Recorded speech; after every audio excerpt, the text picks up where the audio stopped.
السلام علیکم۔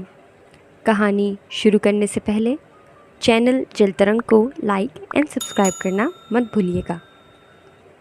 آج کی کہانی کا عنوان ہے ایک خوفناک چیخ سناٹے میں گونجی۔ تو چلیں شروع کرتے ہیں۔ میرے بابا گاؤں کے زمیندار تھے۔ اکلوتی بیٹی ہونے کے باعث بچپن ہی سے انہوں نے میرا جہیز جمع کرنا شروع کر دیا تھا۔ اب میں 16-17 سال کی ہو گئی تھی، اس لیے بابا نے میرے چچا کو جلدی شادی کرنے پر زور دینا شروع کر دیا تھا، کیونکہ ان کے بڑے لڑکے سے بچپن میں ہی میری منگنی ہو گئی تھی۔ چچا 1-2 سال کی مہلت چاہتے تھے، مگر بابا یہ مہلت دینے کے لیے تیار نہ تھے۔ بات کچھ نہ بنی۔ ایک دن میرے بابا اماں کو لے کر چچا کے گاؤں جانے کے لیے تیار ہو گئے۔ ان کا خیال تھا کہ آخر فیصلہ کن بات کر کے شام تک واپس آ جائیں گے۔ میں گھر میں بالکل تنہا تھی، مجھے وہ ساتھ لے جا بھی نہیں سکتے تھے۔ یوں تو بابا نے سب لوگوں کو گھر کا خیال رکھنے کو کہہ دیا تھا، پھر بھی مجھے اکیلا رہنا بہت عجیب لگ رہا تھا۔ میں فطرتاً بہت بزدل ہوں۔ ایک چوہے کی آہٹ بھی خوفناک چیخوں کا سبب بن جایا کرتی ہے۔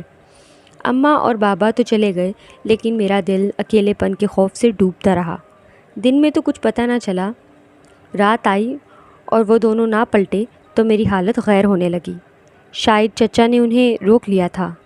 اسی گاؤں میں پلی بڑھی تھی، اس لیے بابا کو کسی قسم کا خوف نہیں ہو سکتا تھا، لیکن میں تو جنوں بھوتوں کے قصے کہانیاں سن سن کر حد درجہ بزدل بن چکی تھی۔ گرمیوں کی رات تھی۔ گھر کے دروازے وغیرہ اچھی طرح بند کر کے میں اوپر کے کوٹھے پر بچھی ہوئی چارپائی پر مائی فضلی کے برابر جا بیٹھی۔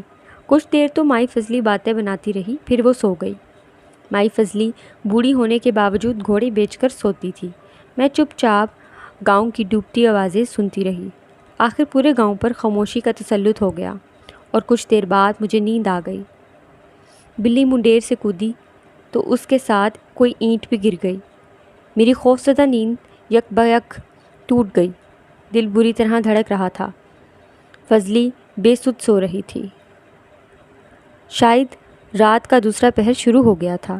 اچانک مجھے محسوس ہوا جیسے نیچے صحن میں کوئی ننگے پاؤں چل رہا ہے۔ میری قوت سماعت غیر معمولی تیز ہے۔ ذرا سی سرسراہٹ یا سرگوشی میرے کان کھڑے کر دیتی ہے، مگر یہ تو واضح آواز تھی جیسے بابا صحن میں ٹہل رہے ہوں۔ پہلے میں نے سوچا کہ بابا اور اماں واپس آ گئے ہیں اور شاید مجھے کچی نیند سے نہ اٹھانے کی وجہ سے نیچے ہی بستر بچھائے ہوں گے۔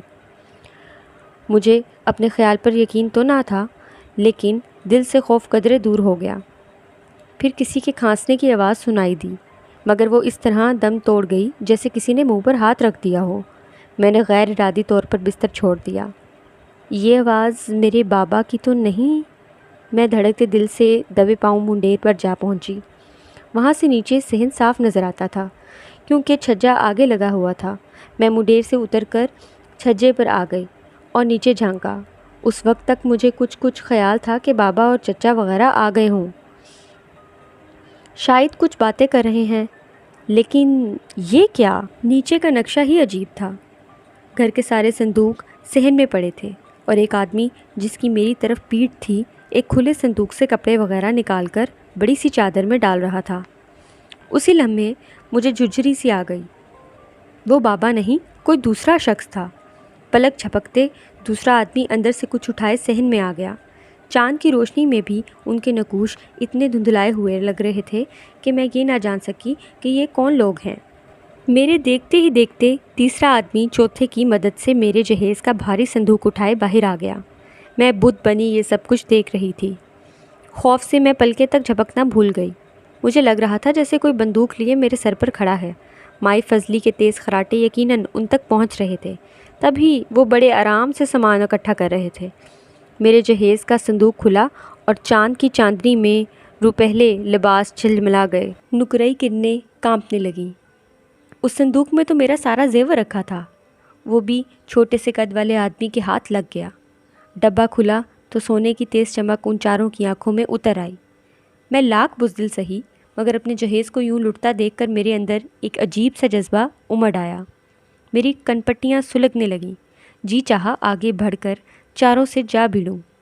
مائی فضلی کو جگانا فضول تھا۔ میں نے ادھر ادھر دیکھا۔ چھجا 4 فٹ چوڑا تھا۔ میری نظر ادھر ادھر کے کباڑ خانے سے پھسلتی ہوئی بڑے سے کالے پتھر پر پڑی۔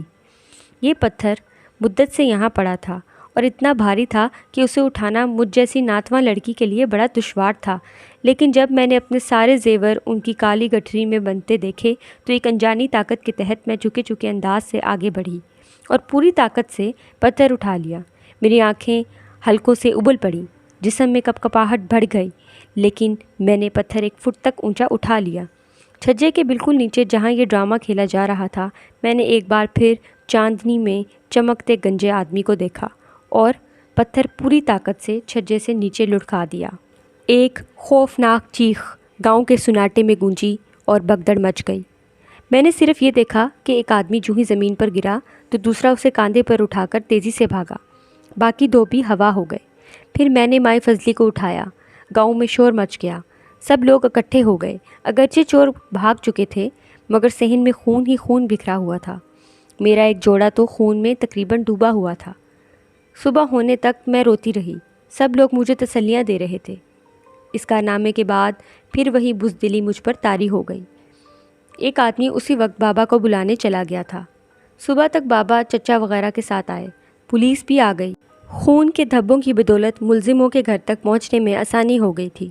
دراصل میرا وزنی پتھر گنجے آدمی کے سر پر پڑا تھا، بیچارے کا سر تو بالکل ہی کچلا گیا تھا۔ میری اس بہادری کے چرچے مدتوں گاؤں میں ہوتے رہے۔ یہ تو میں ہی جانتی ہوں کہ یہ جذبہ پہلی اور شاید آخری بار اپنے بچپن کے جمع کیے ہوئے جہیز کو بچانے کے لیے پیدا ہوا تھا، اور آج میں پھر اتنی ہی بزدل ہوں۔